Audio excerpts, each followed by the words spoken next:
Swimming with gators? No, I don't think so. Are you ventilating that propane cook stove? We're going to be answering those questions and a lot others coming right up.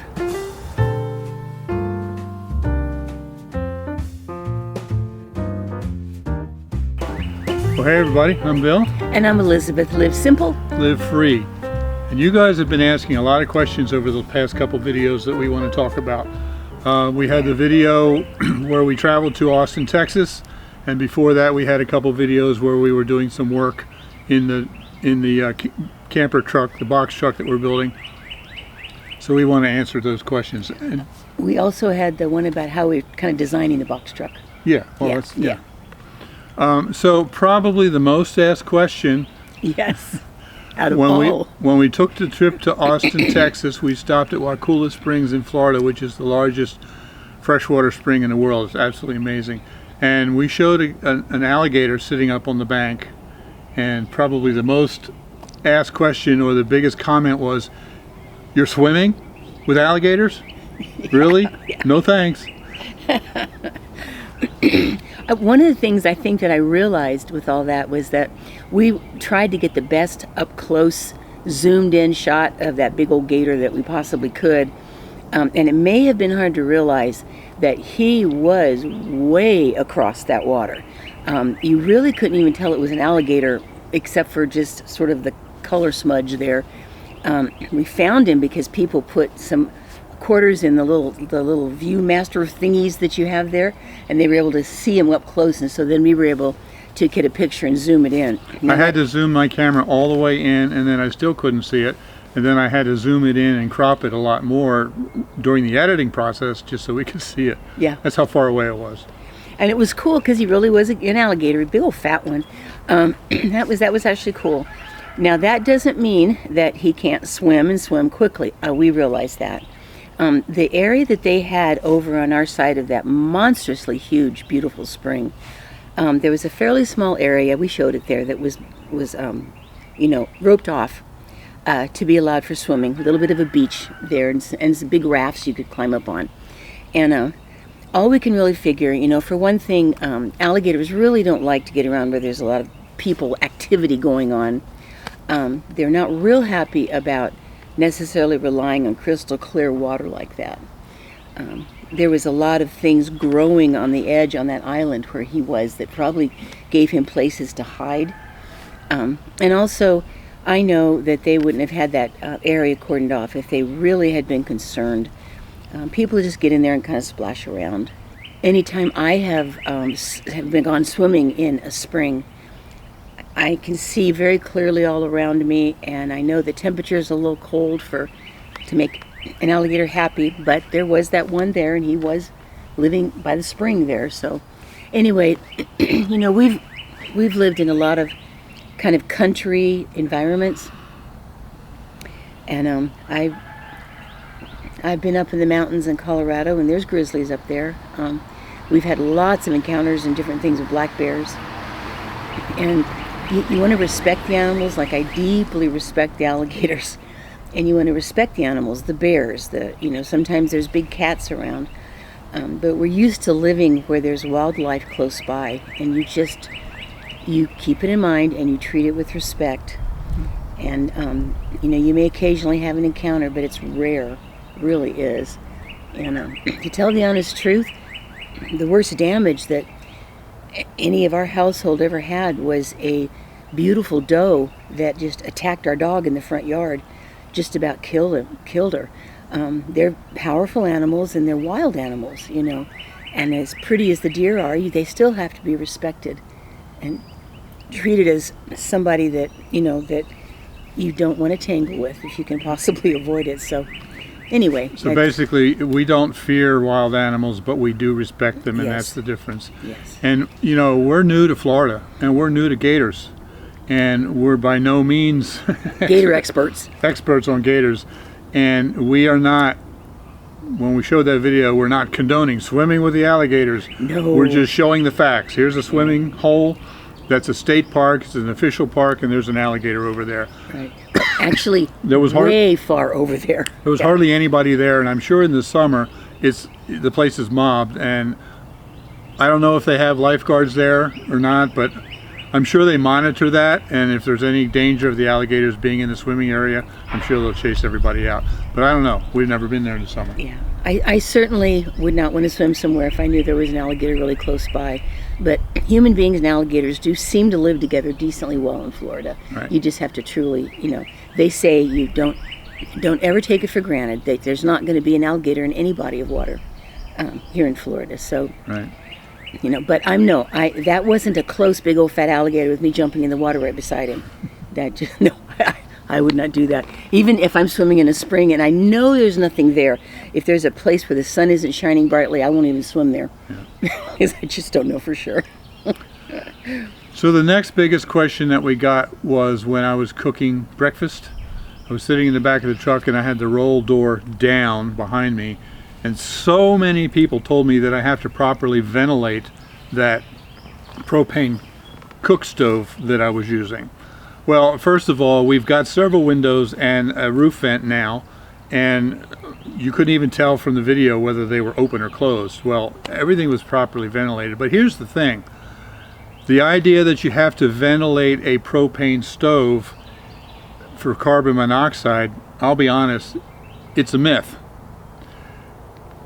Propane stoves do not produce carbon monoxide. They produce water vapor. And one of the biggest problems we had in our tiny house when we lived there, when we first moved in, we installed a propane heater that hangs on the wall, and it was unvented, which means that everything that burned was in the trailer.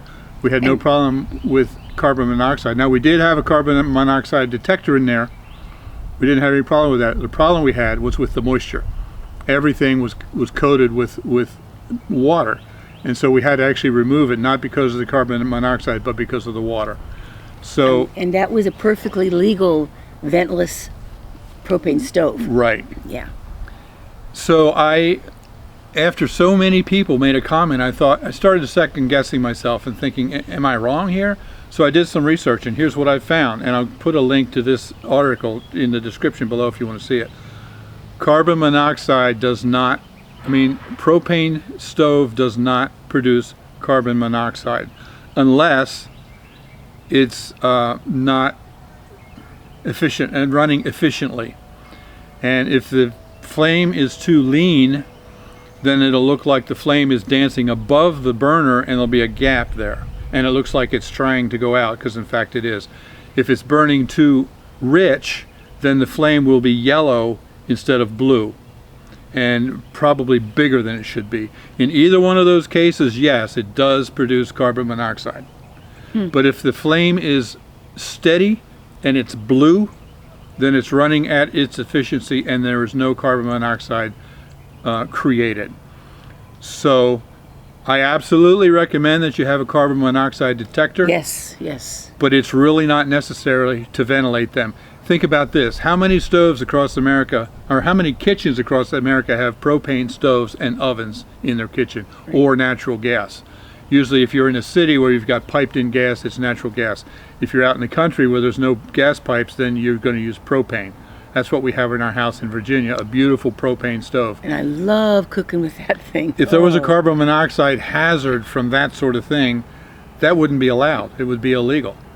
So it just doesn't produce carbon monoxide unless it's not functioning properly. So still have a detector, but don't be concerned. Well, and we kept everything ventilated anyway. Right. A lot of people were very concerned about me falling out the back of the truck when I was sitting there with the door open. One of the things we realized, and it's probably kind of a lot like the thing with the alligator being farther away than it looked like, is that because of the angle of the camera, it was probably looked like I was a lot closer to that drop-off point than I was. There was quite a bit of space left on the floor between me and the back of my chair and the opening to the door. We've had these chairs for a long time. They're very sturdy. I was very aware of what I was doing. I don't tip over because of my balance. If I'm sitting down, I'm a little careful. If I'm standing for very long, I have to watch my balance. But no, sitting down, I was very solid, very secure. I'm very aware of not just like jumping up backwards or something. So I don't know.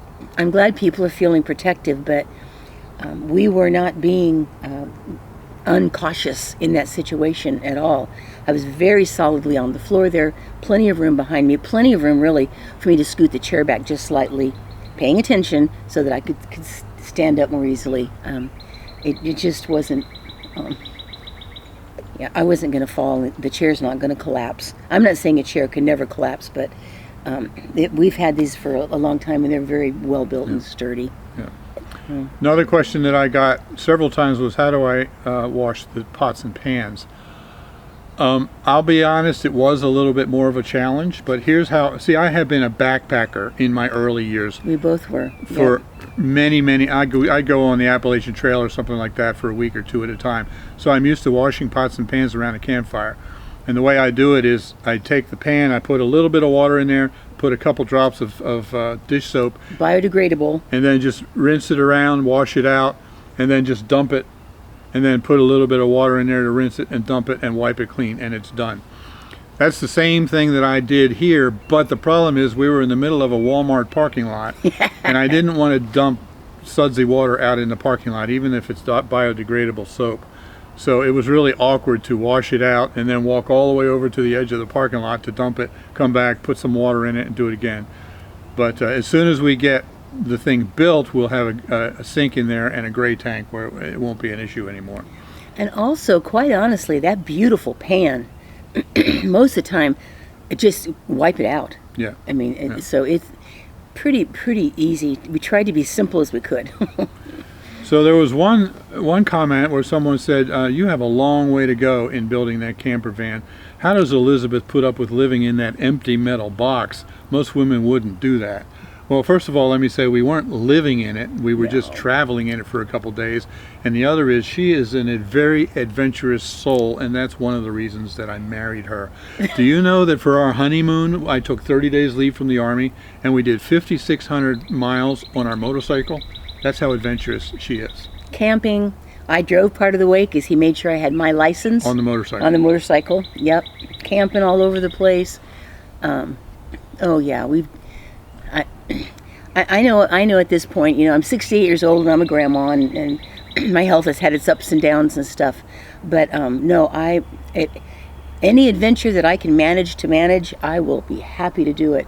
And as far as I'm concerned, after having backpacked a lot, camped a lot, all sorts of different kinds of camping, as far as I'm concerned, that's just a big, glorious, nice, hard, waterproof, comfortable tent. Yep. So he even built a bed up, because it's hard for me to get up off the floor. I know that. And he built that bed up for me, and we had our, you know, what we needed. And no, I'm fine. And that's not going to be something we're going to live in anyway. Even when it's all fixed up, we're going to adventure in it. I have a beautiful home to come home to, which I'm very grateful for. Yeah, a lot of people ask questions that gave us the impression that you thought we were going to be full-time RVers. That's not the case. We have two beautiful homes, and we love them. But the camper truck is just going to be for adventures, you know, 3 or 4 weeks at a time, 5 weeks at a time. So we won't be living in it full time. As long as we get the functional things we need, I don't care about fanciness. I just want to be able to know that the stuff that we really need and that I really need will be there, and it's all about the adventure. Another big question we got was, what do you do about using a toilet? Well, we have a portable composting toilet. We'll show you here. Well, I thought I would go ahead and show you our Boxio composting toilet that we've got for the RV. We are not affiliated with Boxio, but we did a lot of research, and this came from Germany, and so far I really like how it works. People have been concerned about me being able to lift it. This thing is so easy for me to move. It's just light but sturdy enough, so that is not an issue.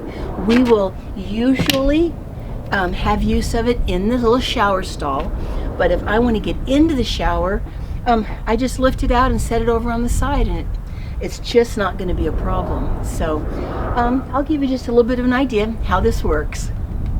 These the base here and this other piece that we got to go underneath it, They're like really strong, light milk crates. That's the best way I could describe them. And so everything in here is meant to be able to be very biodegradable, which is really cool. So I just open this up. It's really pretty practical. There's the front for the liquids and the back for the solids. And then you notice it has a little plug in there to make sure that there's any smell, that it would be blocked by that. So what we do is this part lifts up, and then it's made so that it has these little things that this can sit on, so it's nice and solid when it's down. And then in the back there is a container with a biodegradable bag that comes with it, and it's got the chips in there. And they sent us with a couple of big old bag of the composting chips. Can you think you can see that okay? Good. And that is for the, of course, solid stuff. And then that composts, and because of the way this is made and everything, you can just tie this thing up and throw it away, and every bit of it is going to break down. It will not be a problem. And to me, it's more biodegradable than people getting rid of cat litter. It's pretty cool. Easy to throw away. I mean, think about it. People throw away dirty used diapers, or certainly cat litter, all the time. And this will completely break down. So I don't have any qualms about putting this nice composted material and just tying it up and put it in the trash. And the bags actually last for a bit. Every time you use it, you just take a little bit more of the chips and sprinkle them on top. And so I think it's a pretty good system. Now this then goes right back in here. And then the front has the little container, and right now it has a top on it with a rubber gasket. You can easily and quickly replace that with a solid one for disposal. But it's very easy just to find somewhere that would be appropriate just to get rid of the liquid.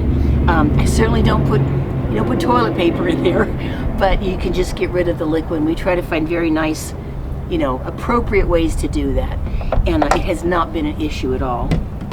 So then when this is back in there nice and firm, this is all clean, by the way. I just gave it a thorough disinfecting and cleaning, just like I would my bathroom at home. And so this little thing pops right out, and you use it. And then when you're all done, I usually I keep a little nice box. It's got disinfectant wipes, it's got regular wipes, it's got toilet paper, and it's got chips in a container that came from Boxio. And I just keep that beside the commode. It's very easy. And I'm going to build something in for that when we build out the RV. But I usually just wipe it out, and then pop the cork back in, and that protects. That way you don't get any odors or anything coming out, and it is good to go. And I just take a wipe and clean my hands really well. Eventually I'll wash them in the sink, and I feel like it's been very, very workable. So we just wanted to let you know what we're using here, and like I said, it's the company's in Germany, and it's Boxio. We are not affiliates. We don't feel like we can give a thorough review at this time, because I've honestly only used it a couple of days.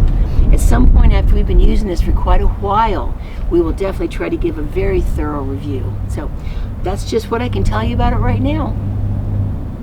And after having used it for this trip for at least 6 days, I'm pretty impressed with it. I really am. It's going to work well. If you look over here on the back bumper, Bill took 3 pieces of wood, and he now has used big strong lag bolts, and he's fastened this wood through these holes, fastened this wood down really firmly on the bumper, which has been great for me, because between our little step stool and stepping here and stepping here, I can get up into the back of the truck. But what's funny about it is we're going down the road and people are like, you guys have wood on your bumper, it's gonna fall off. Did you know you have wood on your bumper? And yeah, we do. It's a step, and it's very sturdy. So that has enabled me to get in and out of the back for this trip, because we don't have the stairs set up for our door yet. So I have appreciated it. All right. Now, we had talked about the Silver Sneakers program. Sometimes it accidentally got called Silver Slippers. Sorry about that. Yeah, that was my fault. That's okay. They slippers, sneakers, they go on your feet. But anyway, the Silver Sneakers program, and we want to make sure there's no confusion. Well, that was what gave us access to the Anytime Fitness. Yes, yeah. And what's cool about that is that we have a membership at Anytime Fitness, and that is actually paid for through Silver Sneakers, which is through our Advantage plan, Medicare plan. It doesn't come just from being on Medicare, but many of the Advantage plans add things like that, because they know the more people stay active and fit, the healthier they're going to stay. And so on a previous Advantage plan that I had to change because we became snowbirds, I had to get something that'll be okay everywhere, which I do now. But in these different companies, a lot of them have something like Silver Sneakers available. So you want to always check on that when you're trying to make arrangements, just to see if it's there. And we've sure appreciated it. It's pretty cool. And there was one woman that said, how can you do that? I have a membership at my local gym, but in order for me to go to any Planet Fitness anywhere, I have to pay an extra fee.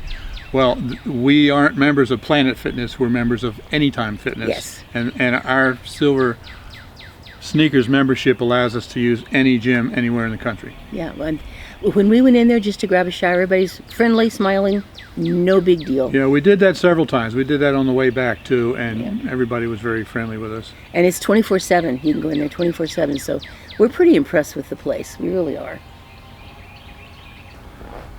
So that was most of the questions about the actual trip itself. But we also got a lot of questions about the build that we're doing in the box truck. So let me talk about a couple of those. When I was installing the windows, a lot of people said, why didn't you make a template, a cardboard template, to hold up against the wall instead of just holding the window up and tracing it?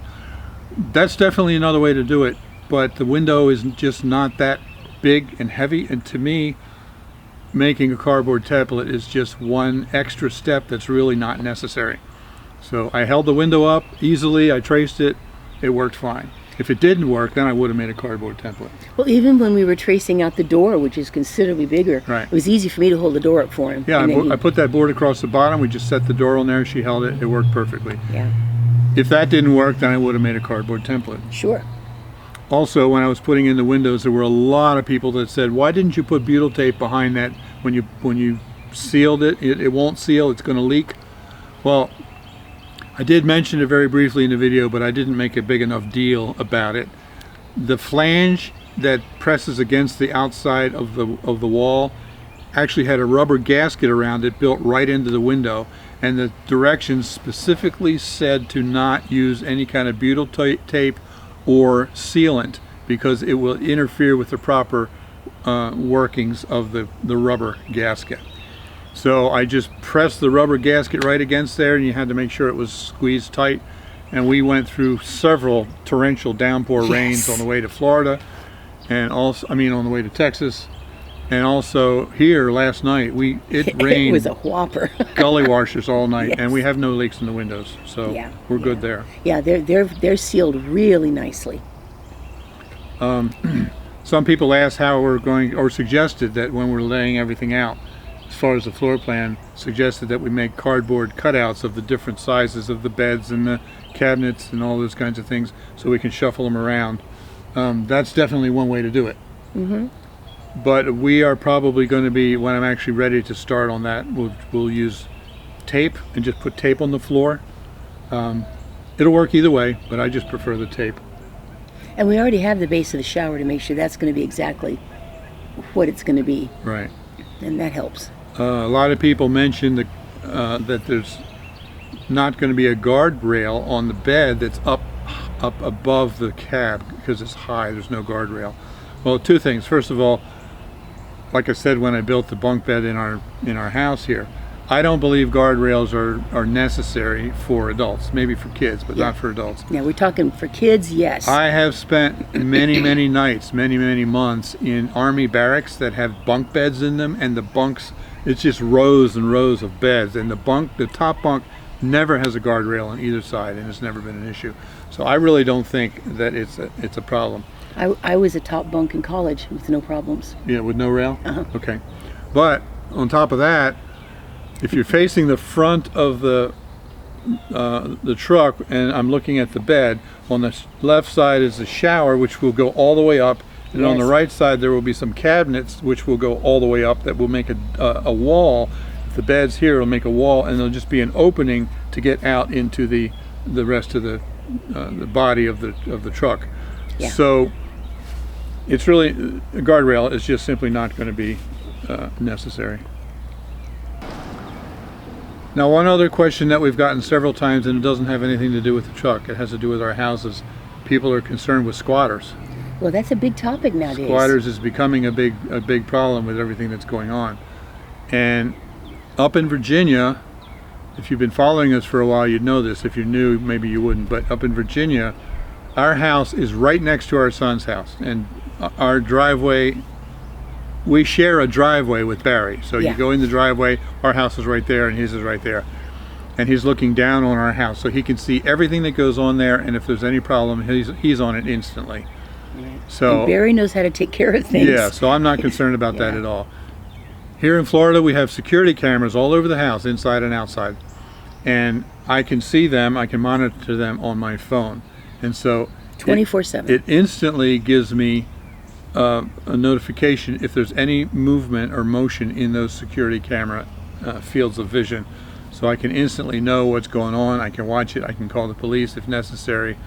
Also, we have several good friends down here now that can very easily drive by, and they do drive by our house on a regular basis just to check things out. We're actually right on their way, so they can just keep an eye on things. Right. You know. So squatters, yeah, it's always a possibility, I suppose, but we've done everything we can to minimize that danger. I even went down and made sure that I have the number to contact the non-emergency police department. Yeah, not 911. Not 911, but a number to contact the police department here for a non-emergency. If it looks like we're having any issue with someone really trying to get into the house, we'll find out immediately. And we just try to set ourselves up as much as possible to make sure we can kind of keep an eye on things. And also, apparently there are some states where you can have major problems getting squatters out. I've heard nightmares of taking 2 years in court to get a squatter out of your house I when they're can't not even- authorized to be there anyway. They're trespassing. Well, I had heard a little bit about this, but Elizabeth just mentioned it again, that apparently Florida has passed some laws just recently that give homeowners more rights Yeah, it just protects homeowners. when in a squatter situation. Right. I don't know all the details, but that's comforting to hear. And we have, free and clear deed and the whole business, I mean, apparently people will come up with fake renters agreements and all sorts of stuff. But to me, the most important thing is I think we're truly set up to catch it immediately. And to me, that's the big point. Yeah, the problem is if you don't catch it for a while and they've been living in there for a couple months, they can claim squatters' rights. Well, they get in there, they change the locks, they start changing the utilities. We would, between having friends around that kind of keep an eye on things and just the cameras and all that, we would be calling the police even if we were in Virginia immediately, and try to get on top of it as quick as we can. Right. So, and then just pray a lot. Right. Just trust the Lord and pray. So, yeah, we got to see the Lord's hand, protecting when all we knew was that a huge hurricane was sitting right above our house. Yeah. So, God's been good. So I guess that's about it as far as your questions. Yeah. I hope we covered at least the ones that were asked a lot. Yeah, the ones where we wanted to be sure, because I know there's some of them where you're probably why haven't they answered? Well, we were putting this thing together to try to answer some of the questions that showed up a lot. Yeah, some of them that showed up a lot, I started typing out the answers, and after a while it was so many I couldn't keep up with it. So I figured we'd do this video instead. Yeah, just let you guys know. I am telling you what, you guys, this is the most glorious blue sky day. Yep. Oh, it is absolutely, it's just beautiful, man. So, thanks for watching. Yes, live simple. Live free. You be blessed. We do love you guys, and we will see you very soon. And of course, when we head back up to Virginia, take you right along. Yeah. Okay. Bye-bye. Bye. Look at my Florida fig twig. I'm so proud of it. It's doing so well. Isn't that wonderful? I got fig trees growing here and in Virginia. Well, a fig tree growing here and in Virginia. But it's almost ready to graduate from being a twig.